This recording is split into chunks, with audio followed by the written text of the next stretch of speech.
அடக்கொடுக்கமாக பேசுனீங்கன்னாவே இந்த ஒரு வருடத்தை ரொம்ப மிக மிக சிறப்பாகவே நீங்கள் கொண்டுட்டு போகலாம். இந்த ஒரு பிரச்சனை மட்டும்தான் இருக்குது, மற்றபடி இந்த மேஷராசிக்கு எதுவுமே இல்லை. அதனால் கொஞ்சம் யோசித்து பேசுங்க. எங்கே பேசணுமோ அங்கே மட்டும் கவனமாக பேசுங்க. பெரியவர்களிடம் மதிப்பு மரியாதை கொடுத்து கண்டிப்பாக பேச வேண்டும். முக்கியமாக வீட்டில் இருக்க பெரியவங்க கிட்ட, மற்ற உறவுகளிடம் கொஞ்சம் விட்டு கொடுத்து தான் நீங்கள் போய் ஆகணும். கணவன் மனைவியிடையே மட்டுமே ஒற்றுமை இருந்தால் போதாது, மற்ற உறுப்பினர்களிடம் கொஞ்சம் விட்டு கொடுத்து போனால்தான் குடும்பம் சிறப்பாக இருக்கும்.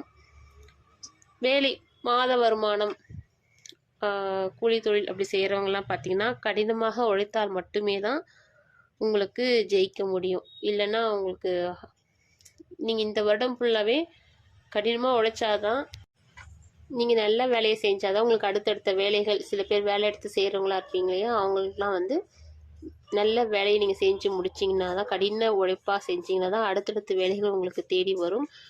கம்பெனியில் செய்கிறவங்களுக்கு கூட நீங்கள் ஹார்ட் ஒர்க் பண்ணால் மட்டும்தான் உங்களுக்கு அந்த கம்பெனியில் ஒரு நல்ல பேர் கிடைக்கும். இல்லைன்னா உங்களுக்கு ப்ரொமோஷன் கிடைக்க வாய்ப்பு இருக்காது, பணம் உயர்வு இருக்காது, சம்பளம் உயர்வு இருக்காது. அதனால் அதெல்லாம் இல்லாமல் கொஞ்சம் பார்த்துக்குங்க. தந்தையின் மீது கவனம் செலுத்துங்க. முக்கியமாக மாஸ்டர் செக்கப்னு சொல்லுவாங்க இல்லையா, அது கொஞ்சம் ஃபுல்லாக பண்ணிக்கிறது மிக சிறப்பாக இருக்கும். முக்கியமாக ஆடம்பர செலவுகளை குறைச்சிக்குங்க. 100 ரூபாயில் முடிக்க முடியும்னா அந்த செலவு 100 ரூபாயில் முடியுங்க. தேவையில்லாமல் அதை 1000 ரூபாய்க்கு எடுத்துகிட்டு போகாதீங்க. நீங்கள் வந்து ரொம்ப கற்பனையிலேயே வந்து ஆடம்பரமாக இருக்குன்னு நினச்சி கூட பார்ப்பீங்க. அது மாதிரிலாம் இல்லாமல் 100 ரூபாயில் முடிக்க முடிஞ்சதுன்னா கண்டிப்பாக முடிச்சிடுங்க.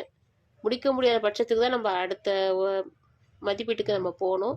அதெல்லாம் ரொம்ப ஆடம்பரமாக இருக்க நினைக்காதீங்க. அடுத்தது பார்த்திங்கன்னா, இந்த காதல் செய்வர்கள் பார்த்திங்கன்னா கொஞ்சம் கவனமாக இருங்க. யார் நல்லவர் யார் கெட்டவர்ன்றத கொஞ்சம் தீர்மானித்து முடிவெடுங்க.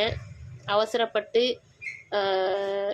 காசு வீண் விரயம் பண்ணுறது அதை மாதிரிலாம் இருக்காதீங்க.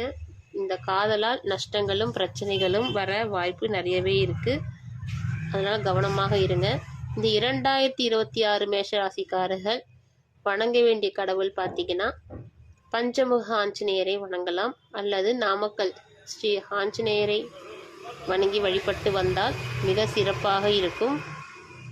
எந்த கோவிலுக்கு போனாலும் 5 முறை சுற்றி வாங்க. அப்படி இல்லைன்னா 7 முறை